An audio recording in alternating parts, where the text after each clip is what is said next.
Hello, everybody. Welcome to Megazord Radio, the show where we watch and rank and talk about episodes of Power Rangers. It's pretty good. It's pretty cool. It's great. We rank them, we watch them, we recap them. It's a good time. Good times were had by all. I'm Riely. Here's Crow Royalty. What's up, bitches? And before, I'm sure you're all expecting me to chew Crow Royalty out, but it was actually my fault this time. That we missed a week. Yes, it in fact is. Because we did it last week, and I was like, we're gonna do it next Wednesday, and you're like, no, I can't, and like we had to fucking go through like 8 separate dates before we found one that worked. No, we went through 2. I said I can't do Wednesday because I have plans, and I can't do Tuesday because I also have plans. So we can do it next Friday, and then we come to do it next Friday, and you don't have the notes done. First of all, it was Saturday. Second of all, the rest of what you said is correct. I forgore. You forgore. But it seems like you didn't forgore, so you could have reminded me earlier. I didn't remember. I think this is on both of us. No, I didn't remember until like right before we had to do the thing. So I wouldn't have been any help. Tell us about fucking Off-Grid. God damn it. Off-Grid. I'm not reading the air date because we already know when they all aired because they all aired on the same fucking day. Written by Becca Barnes, Alwyn Dale, and Steve McCleary, and directed by Michael Hurst. The episode before this was Beyond Repair, and the next episode is Teamwork. Wow, Teamwork. Isn't that an episode of Mighty Morphin? I'm pretty fucking sure. I think that's on the bottom of... Let me look at our ranking, because I think that's our worst episode. Yeah, that is an episode of Mighty Morphin. I knew it. It's the Minotaur episode. We need to watch the Minotaur episode then. just replace it with that? Yep.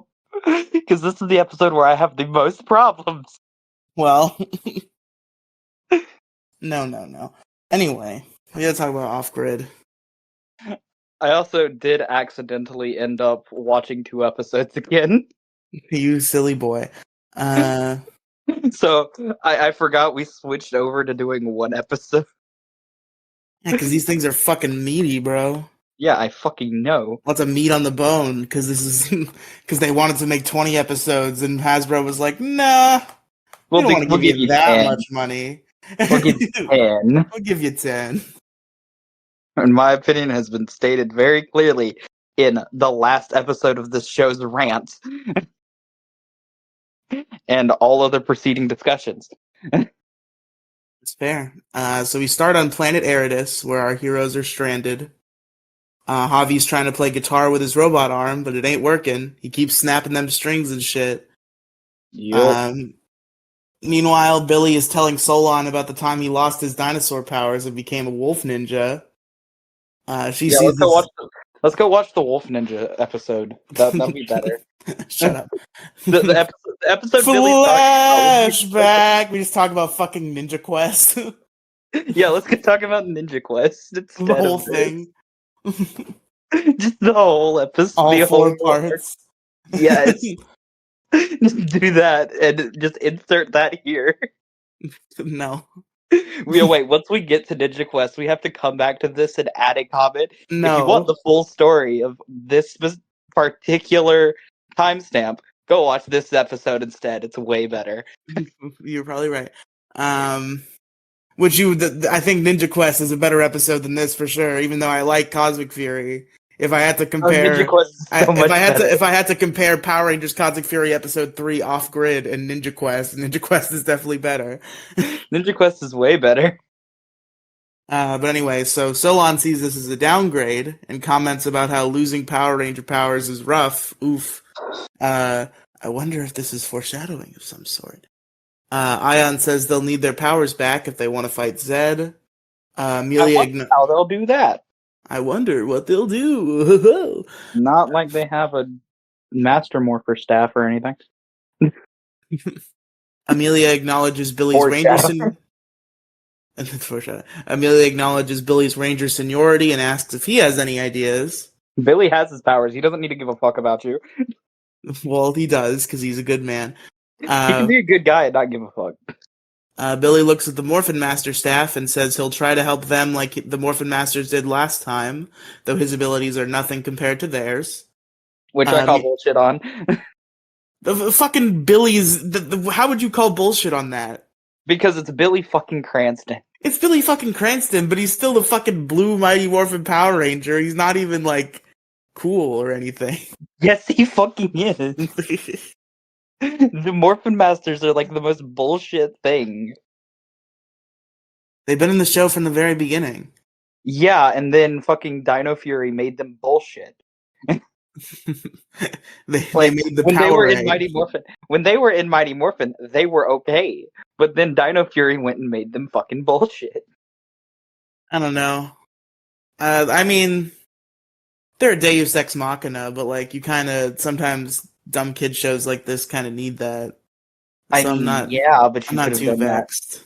You could have done the Deus Ex Machina in like a way that incentivizes the Dino Fury aspect of it, and not something as old as fucking Mighty Morphin itself.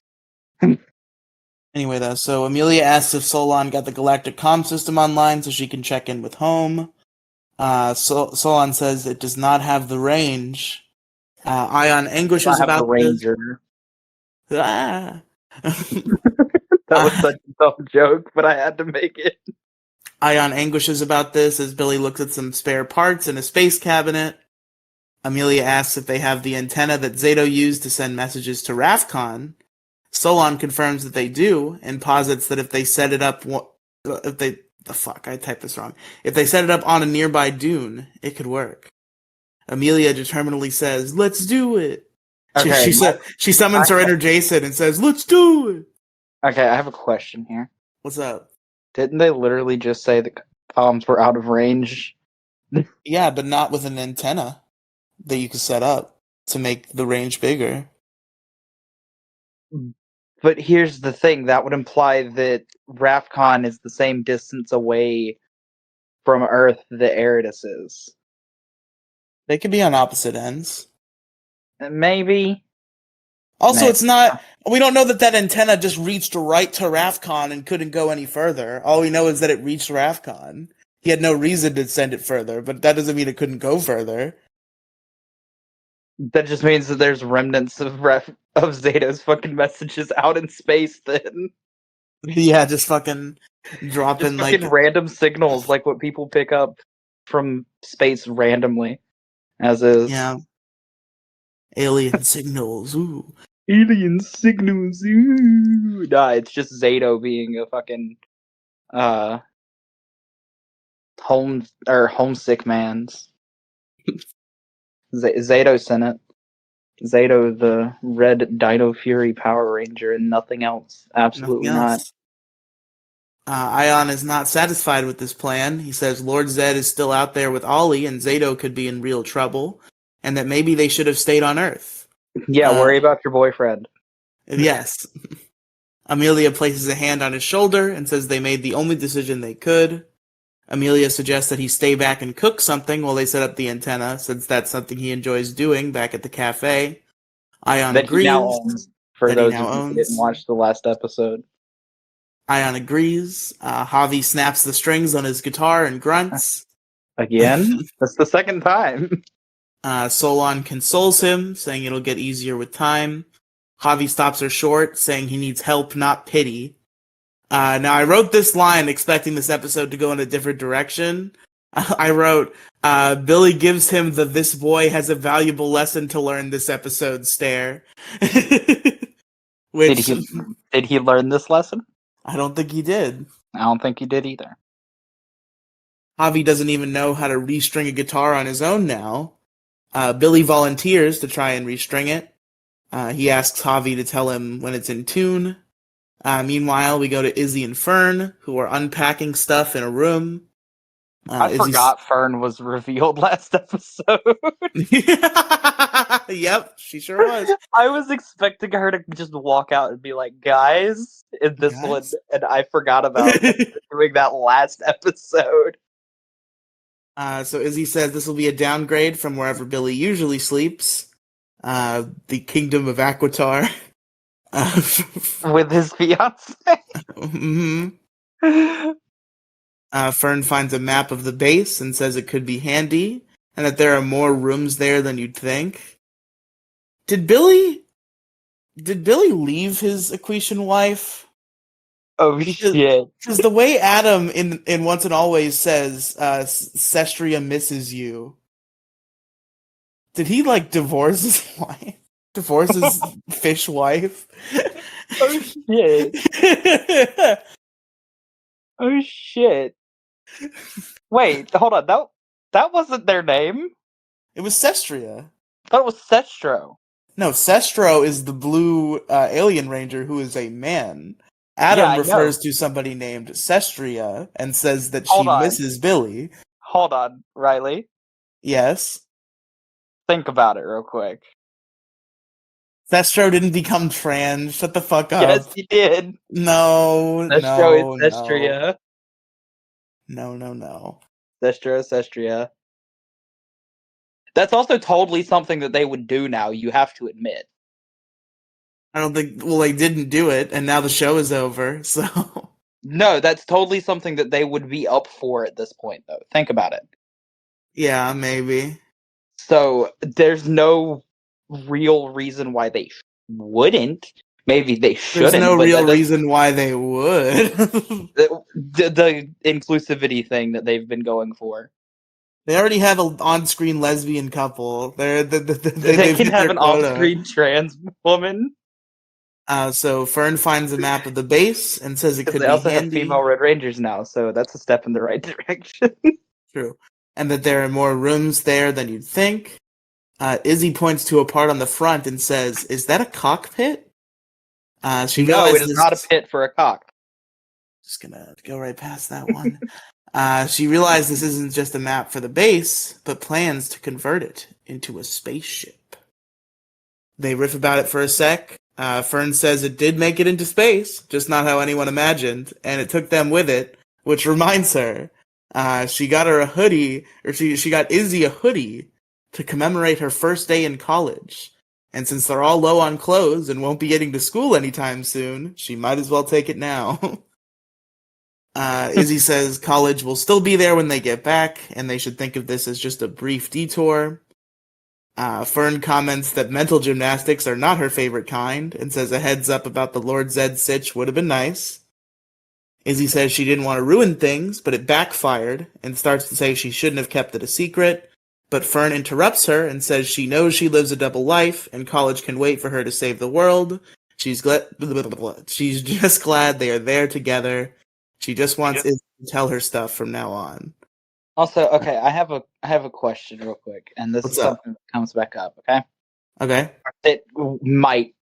That could possibly be a thing that should have happened. I'll put it that way. Okay. Why didn't they just call Adam?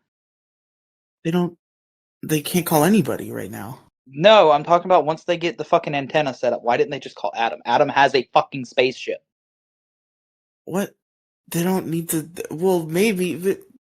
Because they have Zords! Those Zords are not going to last them until they get back to Earth, apparently. They never said they wouldn't. It's kind of implied. No, it's the Zords can go wherever you want them to go. They're Zords. That doesn't mean that they have enough storage capacity. Megazord was hanging out like in front of the sun for a while. Like, let me finish my sentence. Okay. That doesn't mean they have enough storage on board to hold the food and water you would need to survive that trip. They're fast enough to go quick. Then why don't they just take the Zords and leave the base behind? Because they can't operate the Zords until they get their new powers, which doesn't happen until the end of this episode. I know, I'm talking about after they get their powers. We don't... Because they have another place to go that we'll talk about in a minute.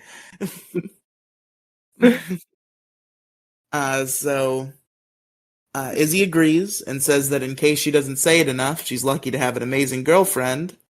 Fern says, I could hear it more, which I think is some cute romantic banter. I'm sure you disagree because you hate Fern.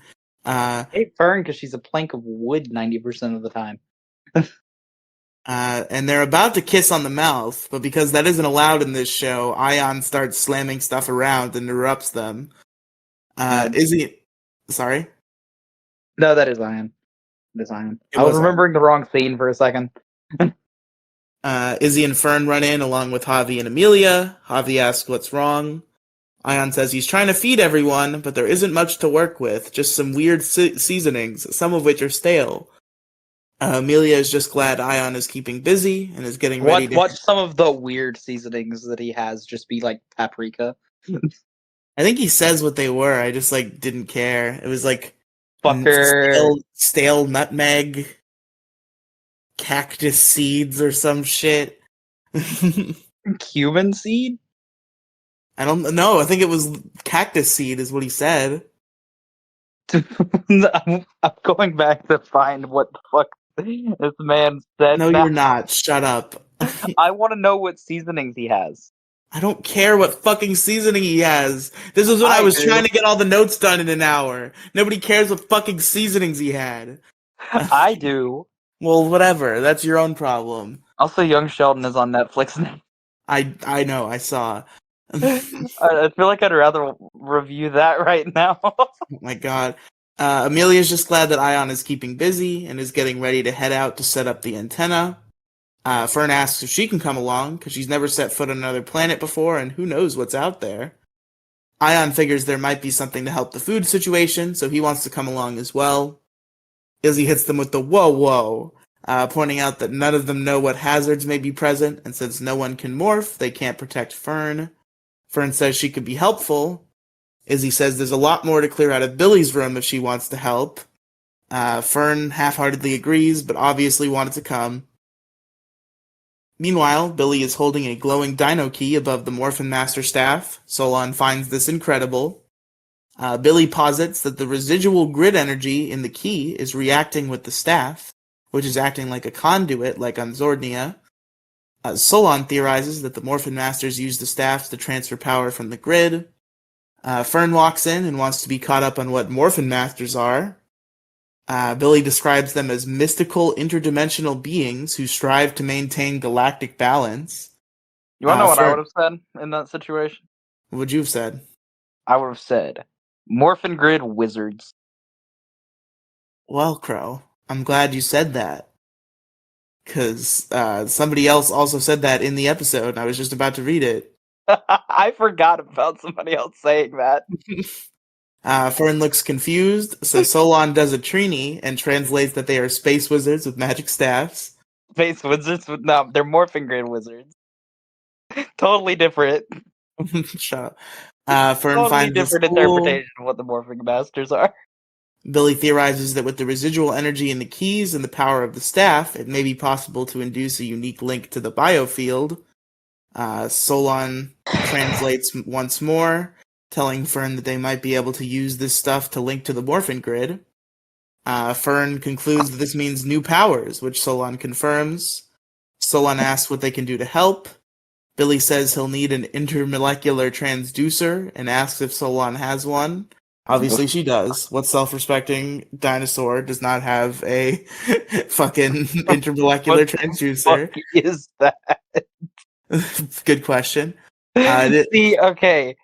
Here's where I know this is a weird nitpick, but sci-fi that doesn't at least have some basis in the real world and isn't Shut up, you fucking nerd. It's fucking weird. Put your fucking pencil holder back on. Put your fucking push your glasses up, you fucking nerd.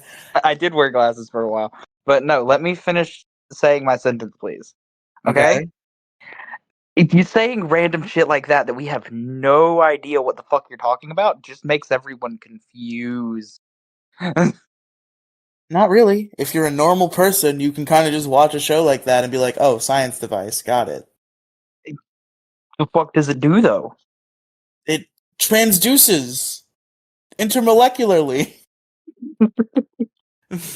What kind of molecules is it transducing? And it's in the engineering bay. So Billy goes there to get it. Meanwhile, on the surface of the planet, Ion says this place is loaded with food, and he's picking some fruit.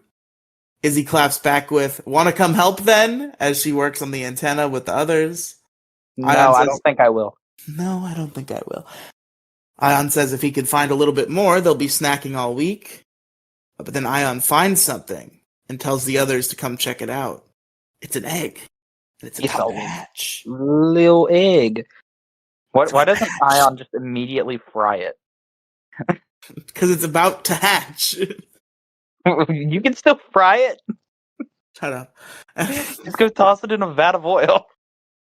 Everyone gathers around as it hatches into a very angry nightmare hell bug creature and attacks Ion. It bites him, he throws it off, but it lands in the bin where Ion has been collecting food and just starts to devour it. He eats all of it.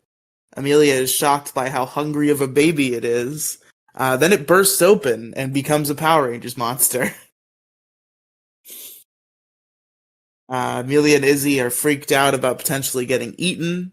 I don't remember what this monster is. Javi says, "Remember morphing? I miss morphing." You know what I miss? Not Morphing. you. I miss watching Teenage Billy and the rest of his team. This does remind me of the scene from the movie where they're about to fight the rock guys. And then it's Billy and Adam. I don't remember who says what, but I know it's an interaction between Billy and Adam. He's like, "You know the funny thing about morphing?" And the other guy's like, "What?" And he's like, "You don't appreciate it till you can't do it anymore." And then before he finishes that sentence, he gets hit by a rock monster. They couldn't morph in the movie? Wait. Yeah, that was the plot of the movie. But they lost their powers and had to get You're ninja talking powers. about the 95 movie. Yes. Adam was not in the 2017 movie. I don't know why I thought he was. That version of Zack gives me more Adam vibes than he does Zack vibes, you have to admit. He does give, yeah, you're right. You're 100% correct about that. So, like, that's where my brain was going. I'm like, when did they not be able to morph and were fighting rock monsters in the 2017 movie? Because all of the buddies are rock monsters, and that's part of where my brain went. No, they fought like rock wolves or some shit. They were like weird dog creatures. Oh, yeah. I remember that now. I totally don't. You know the funny thing about morphing? That's one of my favorite interactions in that movie too. Damn. You and I still need to review that. It's true. But I'm not motivated to do movie reviews because I lost that one and it's made me depressed infinitely. Motherfucker, you lost mine too. I did lose yours, but I don't care about yours. Fuck you. I'm less vexed about yours. The next one we fucking do is for my show. Fuck you. Damn, then I guess I gotta find a new co-host. Yeah, go find a new fucking co-host. I guess I gotta promise Mo that I won't be boring this time. Wait, Mo won't do them with you because you're boring? Well, he hasn't said he wouldn't do one again, but he rage quit the last one he was on because me and Kathy weren't being like good enough at reviewing. What the fuck? Please tell me y'all posted that episode. No, we scrapped it because we didn't finish it. Damn it, Riely. No, you should have just finished it with Kathy and pretended Mo wasn't there. No. What movie were y'all covering? Isle of Dogs. Oh, you fucking asshole. You fucker. What do you mean? You knew we were covering Isle of Dogs. We talked about it. I tried to be on it. And I told you no. Yeah, you fucker. And then you didn't put it out. It was going to happen. And then you didn't put it out. Because it didn't get finished. Well, let me on it and then we can finish it. No. Because Isle of Dogs is a really good movie. You're right. And y'all being boring about it is not acceptable. I'm standing with Mo here. Y'all being boring about it is not acceptable. Well, Fuck you. Fuck you. I'll go make it with Mo. Fuck you. Uh, Fuck you. Amelia tells Javi and Izzy to fix the antenna, commenting they're lucky it isn't edible. Amelia and Ion stand against the monster. Ion pissed about his food, and they equip their sabers and start trying to fight it off. I forgot they could still do that. Wait. Oh, yeah, they did have their swords. Yeah, they can still summon their swords and shit. That feels weird. Yeah, I guess the sabers are a separate entity from the powers, which feels weird, but I think it's consistent. I just keep forgetting. But here's the thing, just about nowhere else does that. Well, they're just being unique, man. You know the only other people that do that? Who? Samurai. That's true.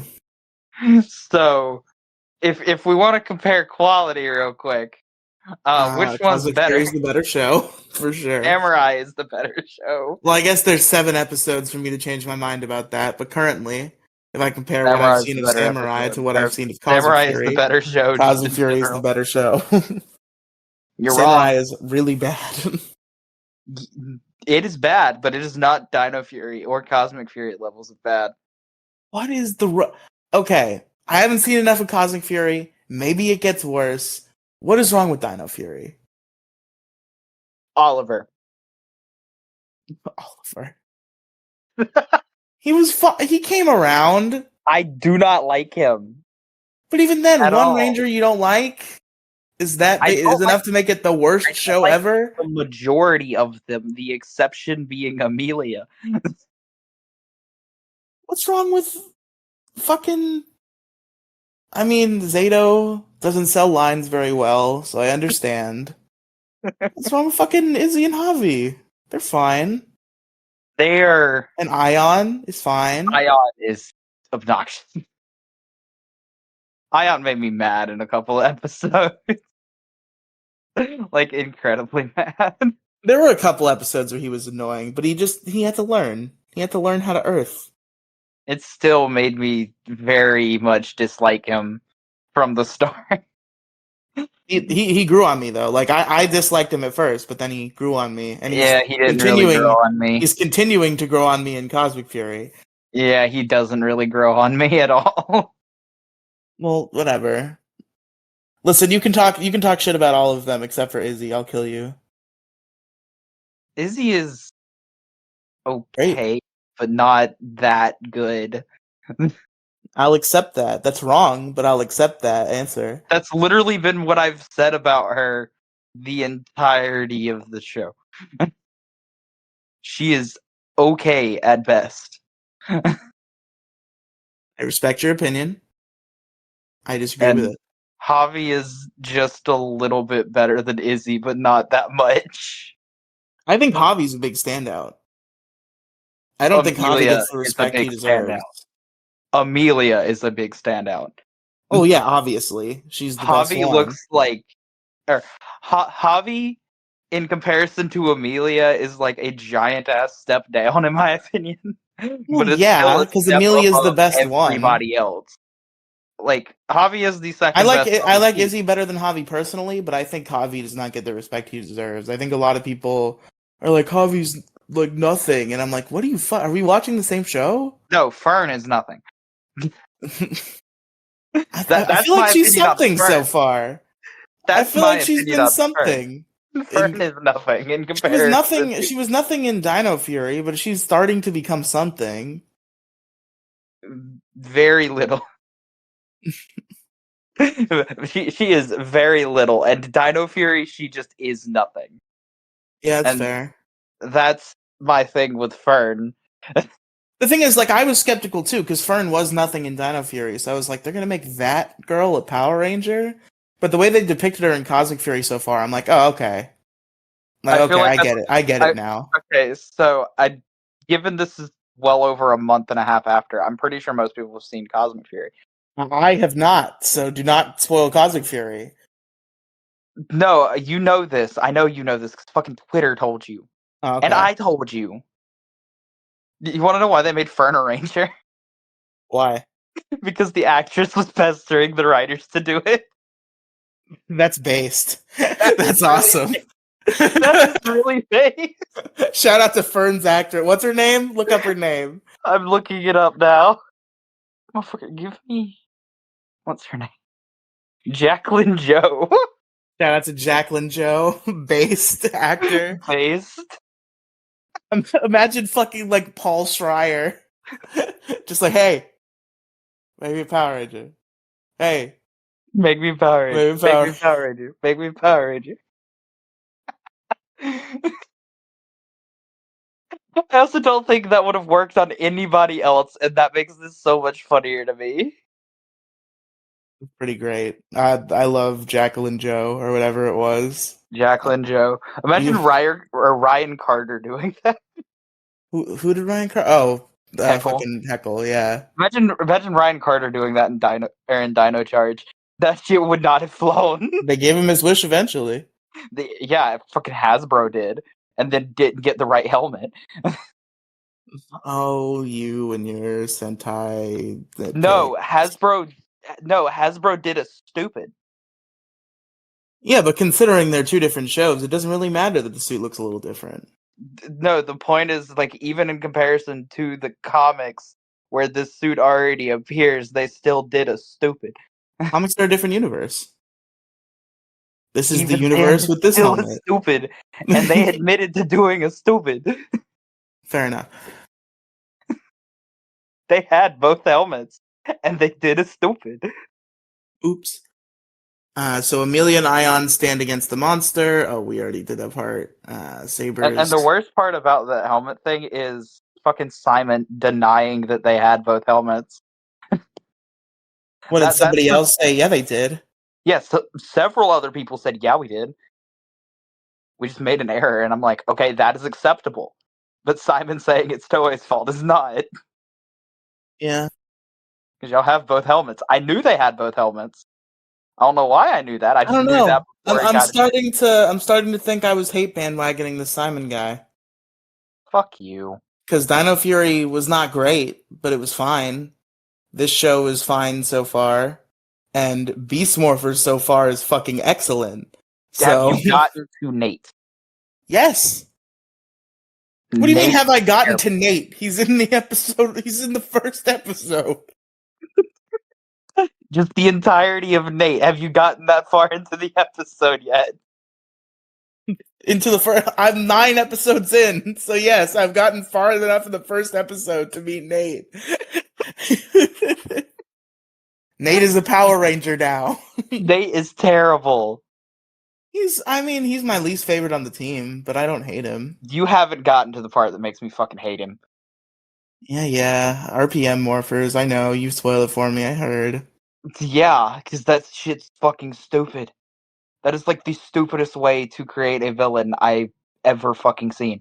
We'll see what happens. I'm also like, see, here's my thing. Right now, as it stands currently, I like Steel. I'm concerned he's going to overstay his welcome. He is. I promise you.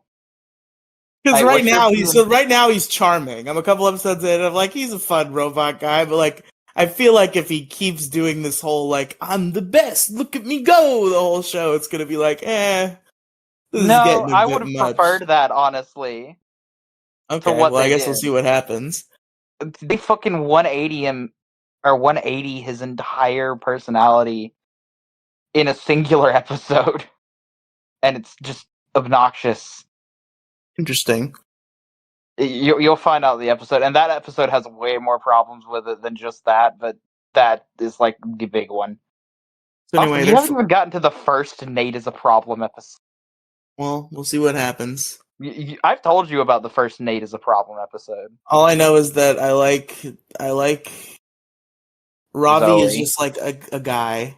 Ravi is just a simp. He's a suit. He's a simp. So sometimes Power Rangers just be suits, and that's okay. Ravi's a good suit. He's fucking what's his name from Time Force? Nobody in Time Force was just a suit. You fucking take that back. Blue. Lucas was not just a suit. What did he do aside from drive a car? He was like the second in command. Fucking where? He had like a backstory with his race car friend. He had like a romance subplot with Nadira. He Oh did yeah, he did have the things. Nadira plot. Never mind. I forgot about the Nadira plot for a minute. How dare you? This is I, Lucas I dead ass, slander. I dead ass only remembered that fucking race car episode with him. I forgot about the Nadira plot. Yeah, when he wrote a love poem about his first race car, and Nadira thought it was for her. Damn. See, okay, here's the thing, real quick, okay? Yeah, And this is like the biggest problem that I have with some people who do RP. Somebody did sure. Rip and Jin as a couple. Who are either of those? Jen Scott. Oh, I thought you said Jin. I was like, who the fuck is Jin? Jen, So Jen, okay. yeah, And who was the other Jen one? and Trip. Ugh, Yes, no. yes. And then did That's the worst one. Like, obviously, Jen and Wes is the canon ship, but if you said to me Jen and Lucas, I'd be like, okay, I can okay. see it. You said to me Jen and Eric, I'd be like, okay. No, but But you say to me maybe. Jen and Trip, I'm like, what? Exactly. And then the same person had the audacity to do Nadira and Hyperforce Green or whatever his fucking name is. Well, Is I haven't played by seen fucking Hyperforce, but I know it's Time Force related, so it kind of makes sense. yeah, but it's the guy played by Coda. Dude, any woman would be lucky. Have you seen that guy lately? He's fucking shredded. Yes, I saw him on fucking Ethan's actor's On Kevin Twitter. Duhaney's Twitter, yeah. Yeah. Can I borrow those abs, bro? Can I borrow those abs, bro? I had to send you that fucking Twitter post back. No, I sent you that post. Don't fucking rewrite history here. No, I I sent sent it to you you, that post. motherfucker. I had to tag you in it because you couldn't find it. Okay, but I told you about it. You You told me you were about it. not the I had to first to tag you. discover it. You couldn't find it. It wasn't that I couldn't find it. It was just that I didn't have it up, and then you looked for it. Yeah, I went and looked for it and I found it and tagged you in it. Well, good job. I'm proud of you. So anyway, Rangers are not doing the best against this worm monster. Javi and Izzy are doing an antenna fix as their friends get beat up. They finish fixing the antenna, so they run to help their friends. Then Javi hits the worm man with his new arm and sends him flying, just real far. And Izzy's like, oh, and Javi's like, oh, saying that this explains all the broken guitar strings. Because Javi's got super strength in that arm, folks. Yep. The only civilian power in the show. The only civilian power in I guess Amelia and Zato and Ion have their like antennae powers. I mean, technically. So anyway, we cut back But to the base. okay, here's the Sorry. thing, okay? Does that Yeah. count as a power per se? Because it's part of their species. If it's It's part of their power. species if it's part of their species biology, does it count as a power? I think so. If Okay, part of your species biology is you shoot lasers, I feel like shooting lasers is still a power. okay. Like if something is inherently a power, it doesn't change whether it's a power if it's part of your biology, I don't think. Like part of your standard species biology is what Yeah, I'm meaning. So like if everyone on your species can run super fast in comparison to a human, it's a power. It's but an is super inherent slow power, but it's a power. but is super slow in comparison to other people or to another species, is that still a power or are they just like the average between two species? And they're just normal. What But I'm they're saying still is, faster than humans. if But they're something's still inherent faster than humans. if something's inherently like a superpower, it would still count as such. So like super speed is a power, even if your species has it. But just being a little bit faster than humans, that's just you're like a cheetah at that point. Yeah, so that's kind of what I'm getting at. Do cheetahs have superpowers? No, but if cheetahs ran like the Flash fast, I would call that a power. Give the Flash a cheetah. So the fact that I forgot the name of the species. What the fuck's the name of the species? Ravkonian. Ravkonian. The fact that Ravkonians can literally read your mind, I feel like that counts as a power. So does the antenna also count as a power? Well, the antenna is used to read the minds. But you can also just have the antenna out. Well, no, those are just antenna. But using them to read minds is a power. But wouldn't the power of, like, pushing them out of your head and pulling them back in also be a fucking power? I feel like that's more that could just be considered biology because you're just inserting and retracting a body part. God damn it. What? My brain went so fucking wild for a second. Christ. Okay. We got notes to read. Fucking That's the calm name down. of the episode. No, it's not. Inserting and retracting a body part. Nope. No. We're not naming it that. Yep. You have no control over the title. That's not what it's going to be called. Inserting and retracting a body part. So we cut back to base. Our 4 former Rangers and Fern are all behind Solon, who's on a computer. Solon says they're already receiving signals from Earth and patches into Buzz Blast. They do, and they see Earth is still under attack, as reported by Jane and Jayborg. There are drills in every major city. Power Rangers teams across the globe are fighting back, but something is affecting their Zords. Much screaming and destruction. Okay, I have a question. Sure. Okay. How are the Mystic Force Zords affected? Those are literally just people. I mean, maybe they're just busy. What the fuck would the Mystic Force Rangers be doing? Nick and Madison are getting married. No. Chip is the best man. The rest are attending. No. I mean, that is a canon ship. I guess they'd probably be long married by now. No? Yeah, it is. Wait, they'd be married for about 5 or so years. Ish. Where are you getting that? Where are you extrapolating that from? I am making the assumption that they actually date for at least 5 years.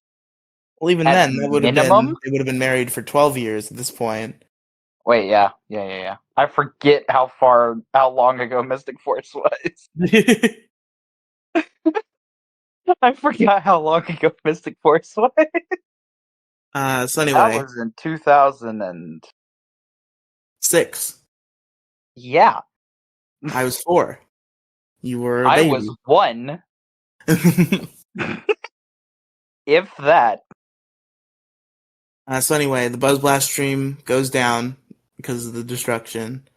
So Solon patches into a feed from Coral Harbor, which I heard Coral Harbor, and for some reason I thought that was Lightspeed Rescue Town, and I was like, wait, what the fuck? But then I was like, no, it's Beast Morpher's town. It should have been Lightspeed Rescue Town. They just cut to fucking Mariner Bay, fucking Carter giving a speech. Yeah, it's just Carter Grayson giving a speech as the Red Ranger. Dude, what I wouldn't give for that, honestly. To be real. So General Shaw from Beast Morphers is giving a speech before the press, saying GB's science team is detecting a force field surrounding the planet, rendering all Zords useless.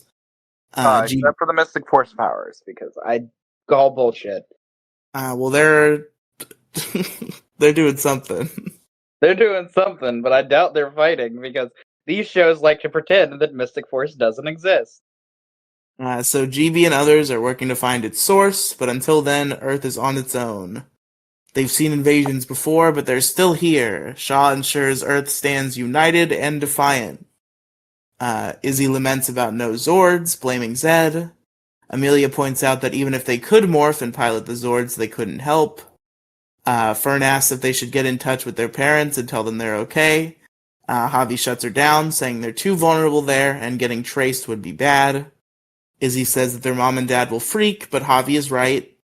Ion says a tasty meal will make them feel better because they can't strategize on an empty stomach, so he heads to prepare. Then we cut to Osaka, Japan, which of course has a squid drill, because as as Jane and Jay Borg said, they are in every major city. And then here's Dr. Akana. And who enters Dr. Akana's lab than one Ollie Akana? Riely, just go fuck yourself. And he's panting when he enters. Dr. Akana starts asking questions about grid energy and why nobody called her. Ollie says he escaped, and he managed to save a device that Dr. Akana made. Some of her best work, he adds. She thanks him, tells him to never scare her like that again, and hugs him. Dr. Akana, this has to be a trap. Don't fall for it, you fucking idiot. Duh. So Ollie says the others have an emergency, fuck. This is notes I was typing fast, so I fucked things up.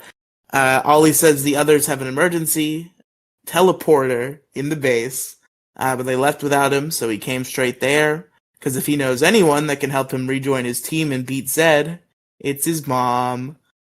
Kana's flattered and says everyone is looking for his friends, and she got a message from a friend of theirs with wild hair and big energy. She pulls up the message, which of course is from one Mr. Mick Canick. He greets the Rangers and says he's traveled several planets across the galaxy, but he thinks he's finally found Zato. Not him, but his energy signature. So he must be somewhere on this planet. The planet Levina. And Ollie cheers for a job well done. That has to be connected to something. Is it? That has to be. I don't know. I feel like they're just kind of making up sci-fi planet names. So Ollie cheers for a job well done from Mick and says that if he gets to Zato first, the rest of the team will follow like flies to rotten meat. Apparently it's a reference to Levira? Okay. From Super Megaforce? Interesting. And his voice definitely gets... You know who I'm talking about? No. The green general from Super Megaforce. I don't care. Super smart lady? I don't care. I do. She's a Gokaiger monster.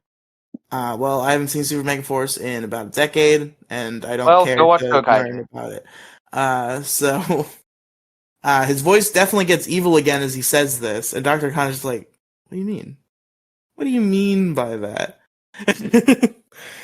And he switches back to the Innocent Act, thanking her and saying he can find his team and destroy them. Dun dun dun. Dun dun dun. He says, love you, Mama Bear, as he exits. Dr. Akana makes an oh shit, I fucked up face. Okay, I have a weird comment here. Yeah? Why wouldn't he take Arcana hostage in this situation? Because Dr. Akana isn't even connected to the Rangers anymore. She's completely useless to him. But she does serve a purpose. The hostage is him. He's his own hostage. He is his own hostage. But if he's also holding his mom hostage, Amelia has more reason to try and save both. Well. And more incentive. Because Amelia is connected to Dr. Arcana. Very heavily, I might add. True. Not to mention, it's her boyfriend's mom. So of course she's gonna do that.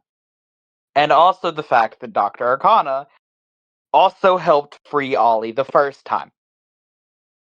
True. So she might be of some help with setting him free. If she's a hostage, she won't be able to do that. Well, he's still, he still has the instinct to love his mom. That's why he says, "Love you, Mama Bear." He doesn't want to. He doesn't want to hurt his mom. A snarky asshole. But maybe there's a hint of genuineness inside. That was him being a snarky asshole. I'm standing by that. I love this, actually. I thought this scene was fucking great. I just think it should have been it should have ended differently. That's my thing. We'll be talking about this scene later. Anyway, so we go back to base. Ion is food prepping.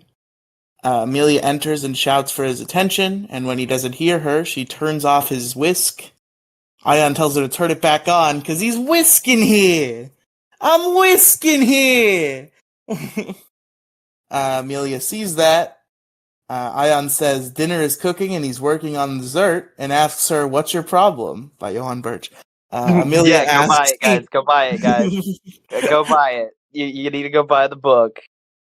Amelia asks, all this mess for one thing, pointing out the messed up kitchen. Amelia says she thought cooking would cheer him up, but now he seems more stressed. Ion doesn't know, because this usually makes him feel good, and it helped him when he lost his boyfriend. But then his boyfriend came back, which was great, but it But didn't now he's last, gone again. and now he's gone again. But whatever, you know? And he storms away to sit down sadly. Amelia follows and says she doesn't think he's doing so well. He insists he's doing great, and that he's even on Buzz Blast's list of top cafes with cakes to stuff your face in. What other cafes are on that list? Because that's kind of Ion's thing, or I guess Rafcon's thing. Cakes to stuff your face in. So You want to know? You want to know who else's? You want to know who else's thing that is? who's? Fuck, Mr. Kaplan. Well, no, he put his finger in the cake. That he did. He didn't put But his face in what's it. stopping him? But what's stopping him from putting his face in it too? Age of consent laws.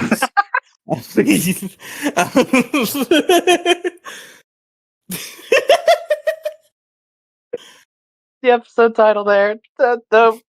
Nope, not in a million years. That's it. That's it.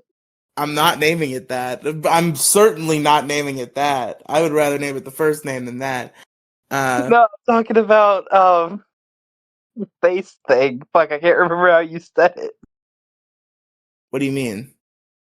Smash your face in the cake or something. That's how the episode said it. It's Buzz Blast list of top cafes with cakes to stuff your face in. Yeah, cakes to stuff your face in. I'm just gonna stop suggesting episode titles. You're bad at it. No, because we can't do the age of consent as an episode title. Yes, exactly. Like I like cakes to stuff your face in. Listen, That's well, I'll actually figure it better. out when it's time, okay? Amelia clarifies that she meant emotionally. Ion laments about his boyfriend being missing and says, of course, he's not okay. Amelia says that she misses Ollie so much, all the time, and he's out there doing who knows what evil stuff with Zed, but she's focused on the hope that they can cure him one day soon. Ion repeats the mantra, focus on the hope.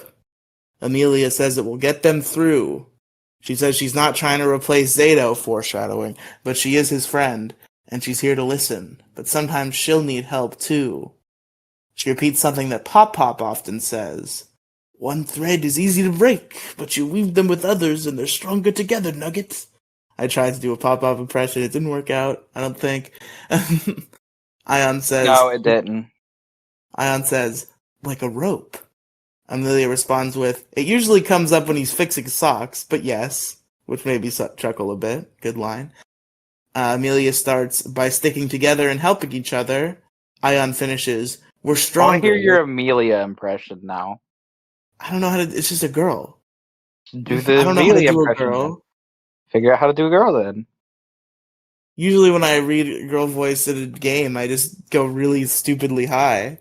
Do it. By sticking together and helping each other. And then Ion finishes. I'm not gonna touch an Ion impression. Do it. Do it. I'm just tempted to do the Eric July voice because I don't know how to translate how how Ion sounds. Do the Eric July voice then. We're stronger, like ingredients coming together in a tasty stew.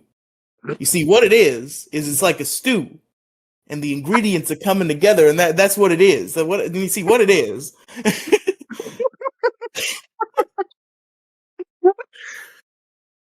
Right, that's also the title. I'm just gonna put Eric July's face over Ion in the thumbnail. Yes. I'm not actually gonna do that. I will do it. I will make a thumbnail right now. No, the Megazord Radio thumbnails have a certain style, and pasting Eric July's face over it will not be appropriate. What is the style is it's a screenshot from the episode without dumb edits.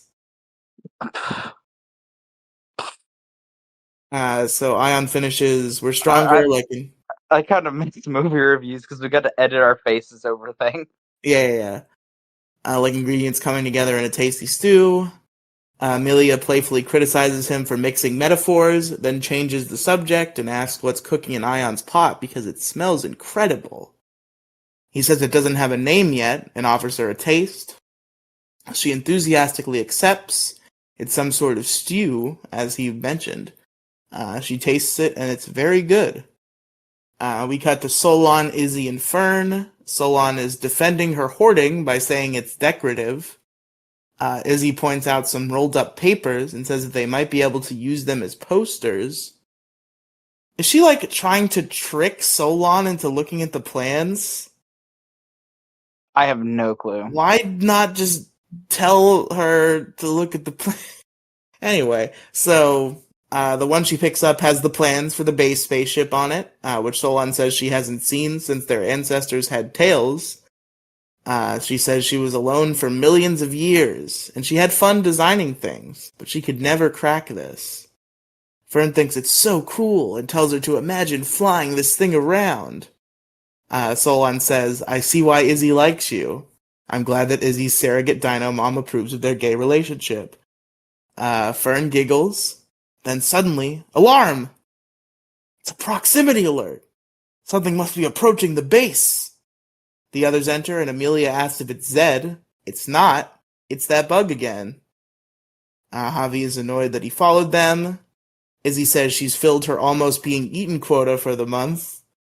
Ion says that the monster could seriously damage the base, and says, if only we could morph. And Amelia's like, we can't morph, but Billy can. And she calls Billy, and he doesn't answer.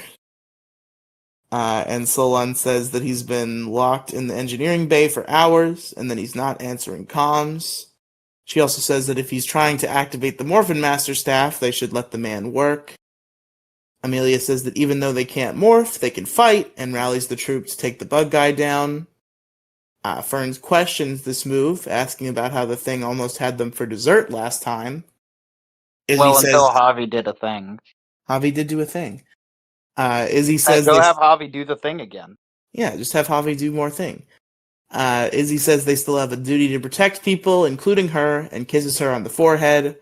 This is the closest we're gonna get to a mouth-to-mouth kiss.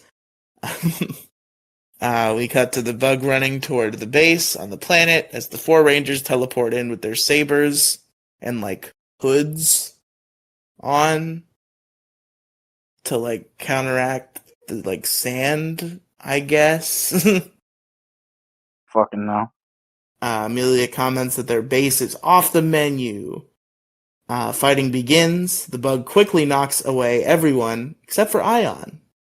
But the beast doesn't attack Ion, but he starts sniffing him. Amelia's like, what the fuck? Izzy posits that it may have imprinted on him when it hatched, which doesn't make sense because they fought last time. Ion wonders. No, it just smells some good shit.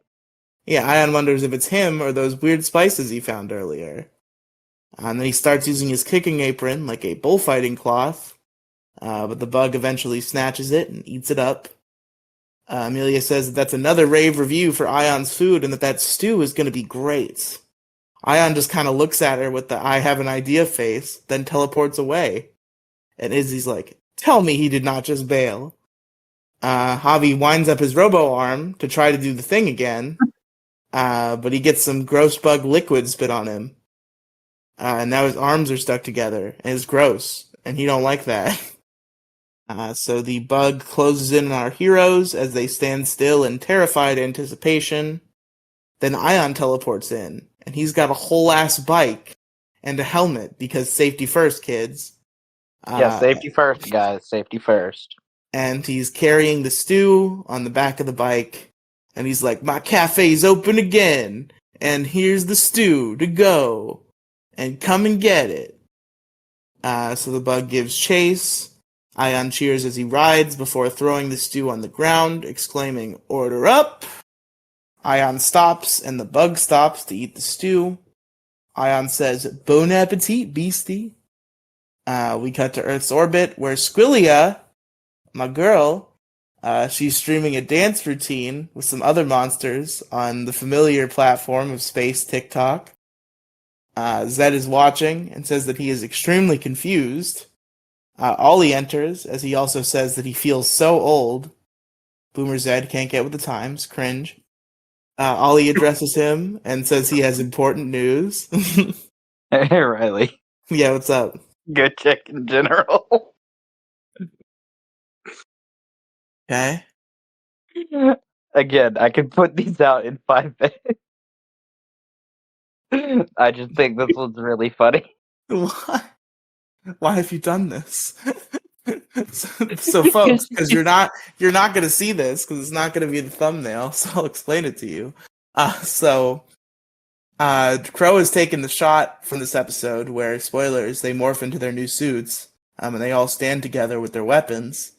And he has put, they have put their face on Amelia.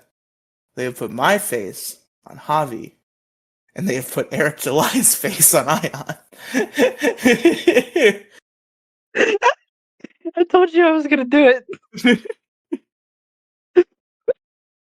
If you don't know who Eric July is, consider yourself lucky, and I would recommend not looking into it. You should. I had to go get a picture of Eric July to do this, which is very dumb, but also really funny. Timing on this, I thought you were laughing at my joke, and then you were actually laughing at the picture that you made. Yes, of course I'm laughing at the picture I made. You bitch. Asshole. Laughing when I say a joke, and it's not even about the joke. You Yep. rapscallion. Of course. Zed is excited for anything but what he's seeing now. Squillia comes up and asks Zed if he loved their masterpiece. Zed says he was promised a report on weapons capability, and what he got was just flailing. Squillia sadly questions the flailing comment. Zed piles on that it wasn't even in time, and Squillia cries out and leaves sadly. Zed groans, commenting that she's a handful. Ollie calls his attention back and says he has to see this. He shows a mixed message about Zato. Zed remembers that Zato's the red one and comments that he hates that guy. I hate that guy too. I don't hate that guy. He's all right. And how did Ollie do that to him? Easily. That was the rawest line for episode 1. I fucking love that shit. How could you do that? Easily. So Zed goes to instruct Scrozzle something, but notices he isn't around. So he yells for him, commenting that he hates yelling and Scrozzle knows it. This statement, folks, is the greatest Lord Zed character assassination in this show so far. Scrozzle enters, saying he's here. Zed instructs Scrozzle to give the boy his present. Scrozzle grumbles that a hello would be nice and opens a small box with something glowing inside for Ollie, commenting that it's exactly what he thinks it is. Ollie says, "Wait till my friends see this." And then Scrozzle closes the box, and Ollie requests a team of monsters to assist him in capturing Zato. Zed annoyedly asks, "You can't do it on your own?" Ollie says if they want to beat the Rangers, they should adopt their approach, and that with a team behind him, he can capture Zato and destroy anyone who interferes. Zed says that if he wants a team, he should take the dancers. And Squillia protests about sending her friends. This episode where I have the biggest problem. Never mind. Wait, what's the biggest problem? You know what the biggest problem is. We'll get into it in a minute. Are these the Duodra guys? One of them is. They haven't done any fighting yet, so... You'll see what I'm talking about in a minute. Okay. So Squillia protests sending her friends, whose names she totally remembers. Zed says he's leaving her to finish the Earth invasion with General Omwizo. Squillia protests that Earth sucks. Zed agrees, but it's caused him too much grief and much that must be secured. He yells at her to flail away, saying he needs to focus, and that there's another world he's always longed to conquer. Dun dun dun. Dun dun dun. I feel like he's not talking about whatever the fuck the planet Zato's on. Because, like, what the fuck even is that place? Nope. I wonder if he's talking about Eltar.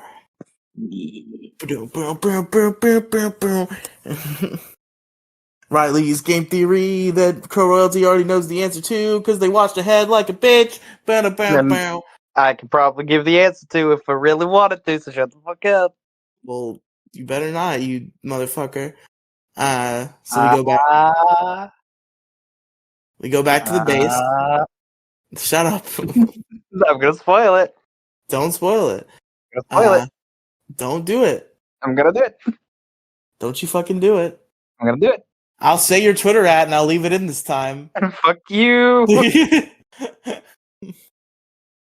we go back to the base. Solon informs the Rangers that they won't leak delicious smells now that the kitchen vent is fixed, and thanks to Ion's quick thinking, the Scuttleworm, whose name I've just picked up on, even though I think they said it a few times before this, won't bother them or the base anytime soon. As Amelia praises Ion for figuring out how to lure them away, Billy enters, and he has something. Amelia says the worm just had a case of the rumble tummies. Izzy says that rumble tummy is what Javi gets when he eats chili dogs. There's some chuckling. Billy makes his presence known by saying TMI. Solon greets him. Billy apologizes for locking himself away for so long, saying he's been very busy working on this. And he moves a tarp to reveal what it is. It's the staff, and it's built into a thing with some stuff. But wait, there's more! He takes a thing off of the stuff. It's a chest. He opens it. It's for them. It's morphers. He kept the dinosaur theme because it just felt right.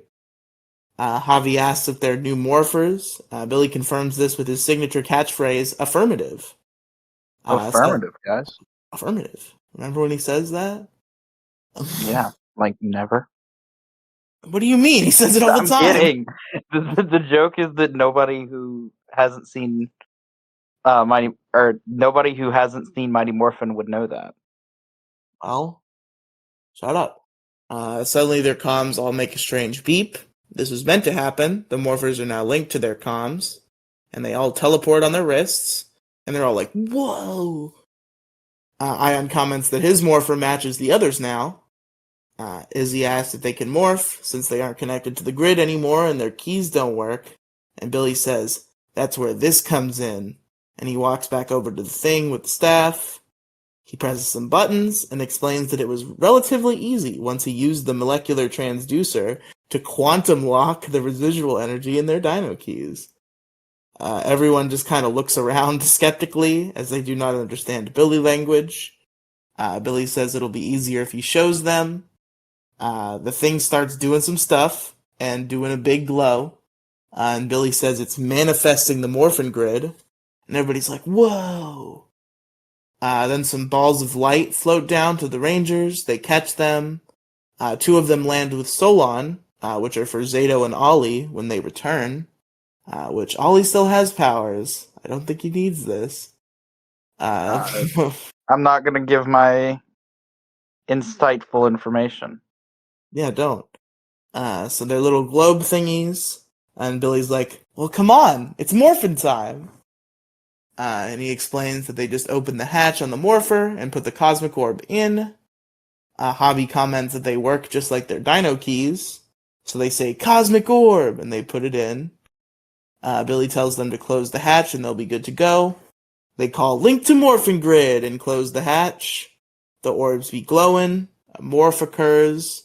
And here we have the infamous Cosmic Fury suits for the first time.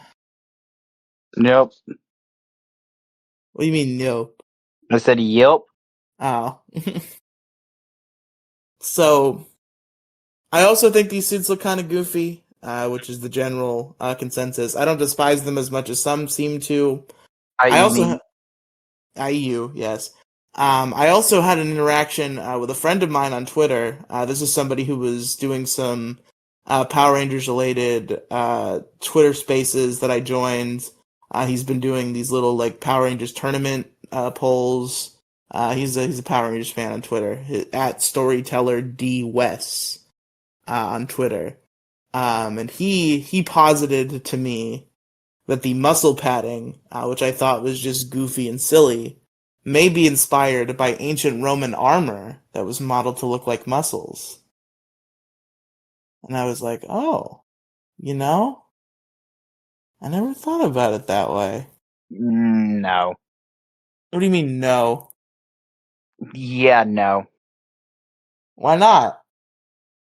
Because if they were going to do that, they would have done the same padding, even despite the female Rangers. Instead of doing that, They did the gave padding on female Rangers. No. Wait, I've seen Izzy with the ab padding. What the fuck are you talking about? I'm talking about the fucking titty padding. They wouldn't have done that. That's just their titties. No, they fucking padded them bitches. What are you talking about? You can fucking tell. It's also been confirmed by multiple people that they did that. Well, whatever. They also have titty padding. They have muscle padding too. That's the part that's based on the Roman armor. On the The titty guy. padding just for the folks at home. God damn. For the folks at home. So anyway, the orbs start glowing. They morph suits. We get it. They go down the line for the weapon reveal. Izzy has tiger claws, which are double daggers, and she comments that she can scratch more than a couch with these babies. Kind of cringe, Izzy. Do better. Yeah. Ion has chopping jaws and cheers that the Moza razor is on brand. Javi has a stego spike, a guitar that's also an axe, which he says rocks as he strums it. I agree. Sickest weapon here by far. No contest. I disagree. You're fucking wrong. Hammer is cooler. You're wrong. We have, what, 2 hammers? I don't care how many of the thing we have. You know, yeah, how many guitar axes do we have? How many instrument weapons do we have in Power Rangers? I've counted 5. Couple. I've counted 5. We have 2 hammers. The hammer is cooler. So speaking of the hammer, that's what Amelia has. She has an Ankylo hammer, which she comments. Yeah, that's also what makes it cooler, by the way. Which she comments has Javi beat as a smash hit because it's hits and it smashes. She also comments that it's a very dark pink, which is when everybody looks at her and realizes that she is not pink. In fact, she red. Amelia thinks it might just be her visor, but she drops her helmet and realizes she is still red. Izzy says red looks good on her. Amelia's like, but red's Zato's color, and he's our leader. Does that mean he's... And Billy's like, no. If the Morphin Grid shows her to be the Red Ranger, it means it's reacting to something within her. Javi says it makes sense, because even when she has her own problems, she's always looking out for them. Ion says Ion says she holds on to hope and always helps, and says that Zato will be proud. I was almost expecting this to be like a drama thing, and I was about to be really disappointed in Ion, so I'm very glad it didn't go the way I thought it was going to go. No, I wanted Ion to say some shit. I wanted Ion to say some shit. That would have made this interaction actually really funny. Well, it might have made it funny, but it wouldn't have been good. It would have been good, in my opinion. Suddenly there's beeping. Mick calls in and says he doesn't know why they haven't replied to his messages, but he has got good news and bad news. Classic good news, bad news situation. The good news is that Zato is on Levina. The bad news is that Lord Zed's forces are on their way. Ion says he made dessert, but they can have it to go. Javi says a rescue mission is the perfect thing to test new powers. Izzy says they'll never know what hit them and asks Billy if he's coming. Solon steals Billy away, saying she and Fern need his help with something. He agrees to stay behind. He says they'll be fine without him and wishes them luck.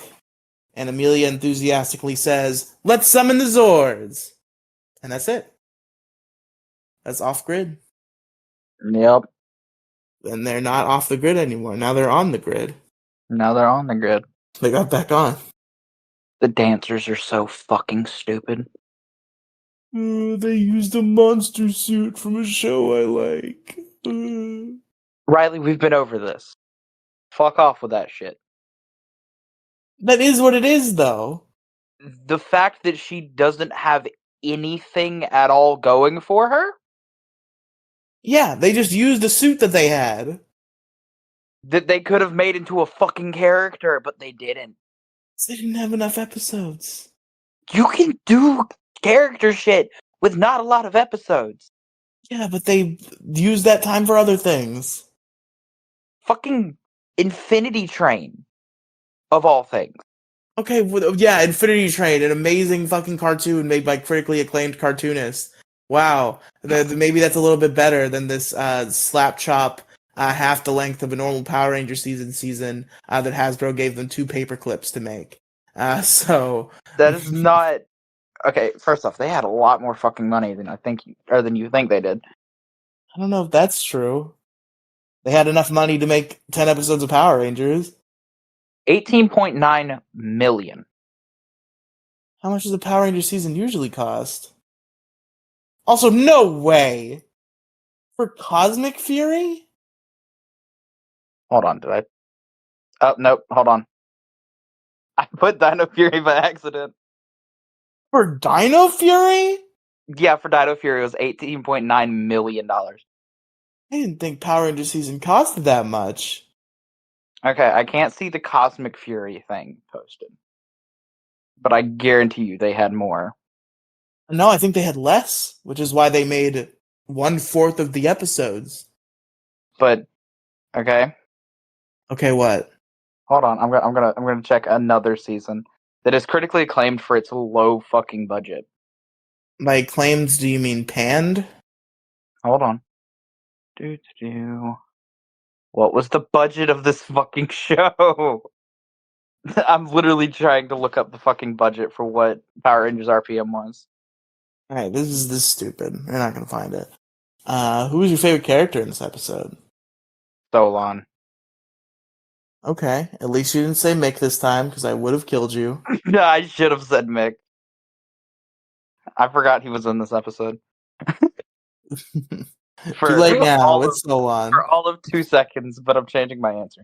No, you're not. Not allowed. Mick. It's Solon. It's Mick. It's Solon. It's Mick. He's not even a character in this episode. He is in this episode. He's a message. Yep. He doesn't even interact. He doesn't interact, but that's still Mick. Fuck you, it's Solon. Kill yourself. Fuck you, it's Mick. Kill yourself. It's Solon. Let the record show. RPM on fucking the official document will list Solon as Crow's favorite character.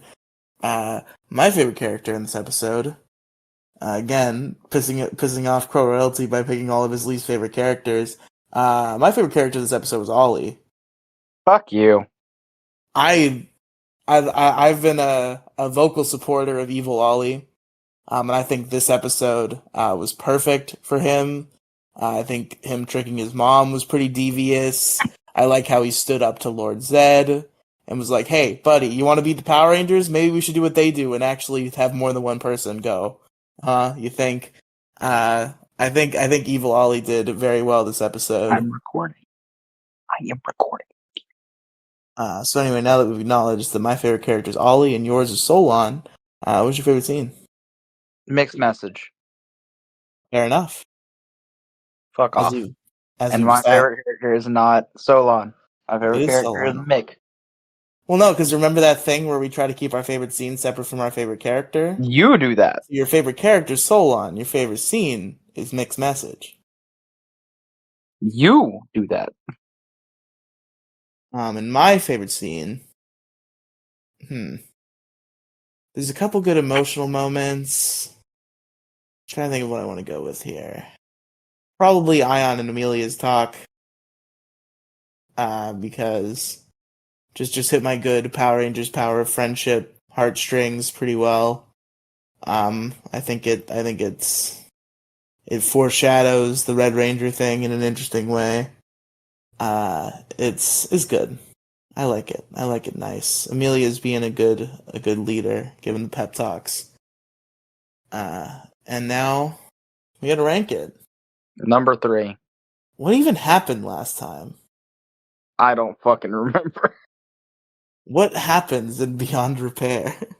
let me They destroy the Ranger power. let me consult the book here. They go to space. I forget like what of that is episode 1 and what is episode 2. Episode 2, they were still trying to get, or episode 1, they were still trying to get the Zords. They hadn't even gotten the Zords yet. No, they had. Okay, Tavi's getting used to his new arm. Oh, there's the shit with like Fern and stuff. Yeah. This one isn't as good as that one. Number 3. Coming in at number 3, Off Grid. Walker Royalty. Next week is the week of fate. It's finally time. My most hated episode. For Island of Illusion. Oh, never mind. That's 2 weeks. We're doing your most hated episode. 2 weeks for that shit. But yeah, next week, good old Island of Illusion.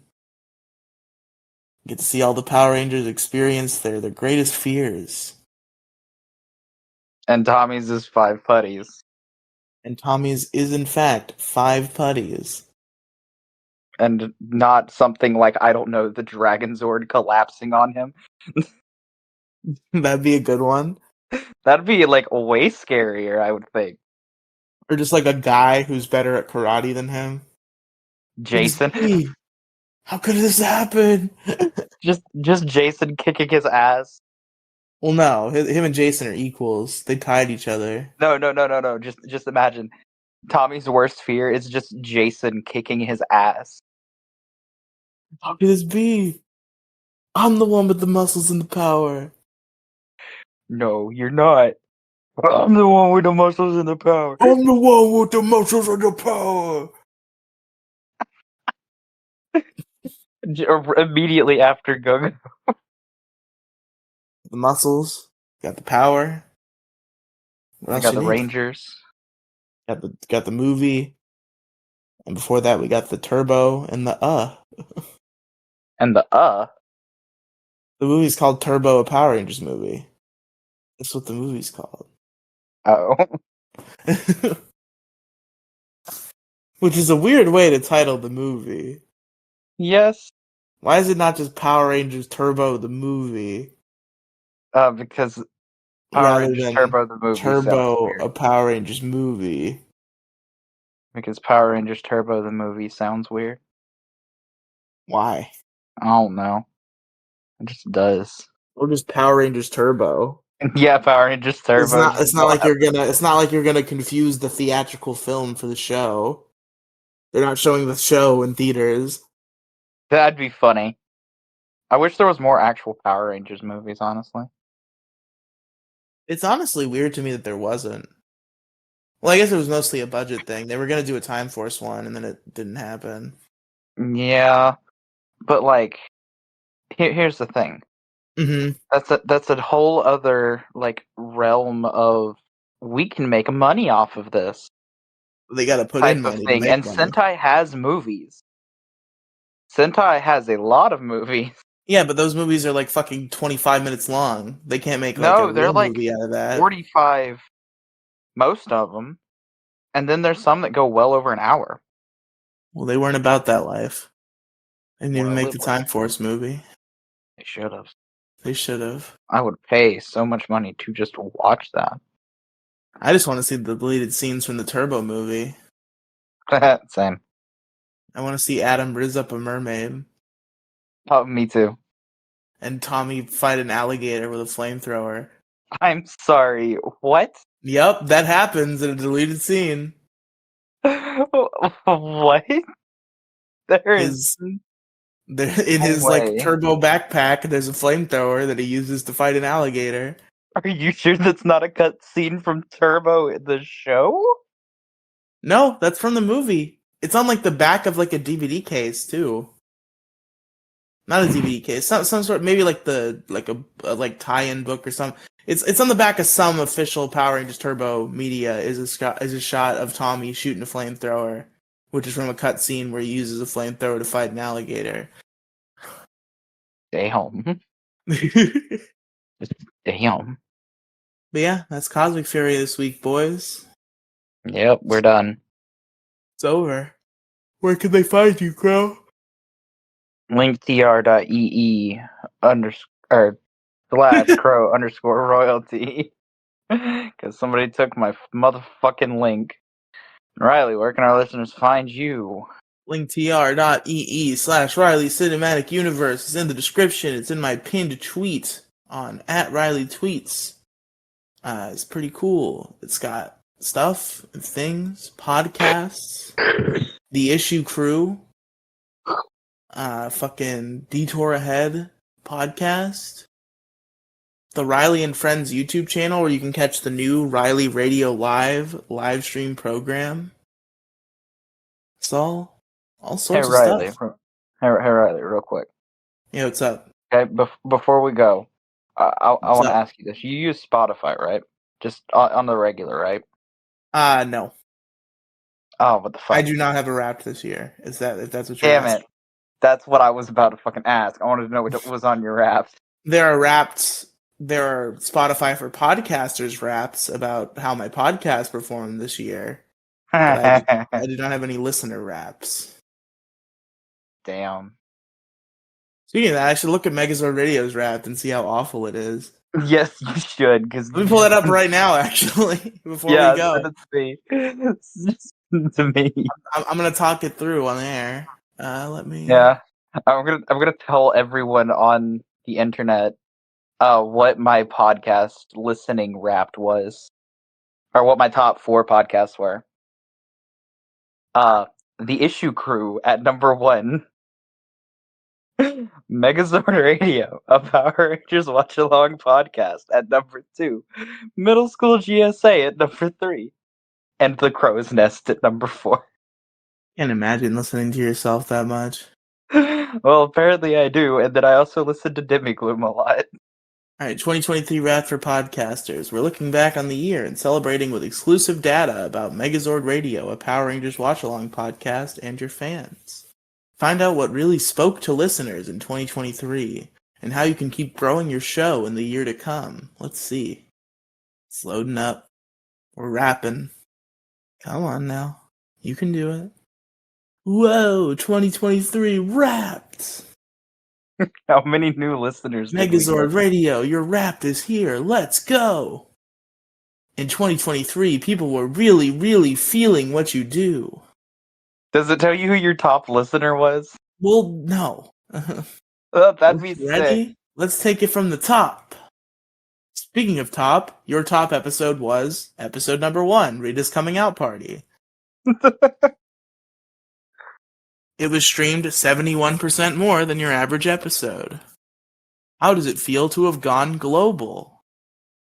How does it feel to have gone global? You were streamed we global, in 2 right? countries. United States was your top country with 92% of your total streams. What other country was it streamed in? Good question. It doesn't say. Is it Brazil?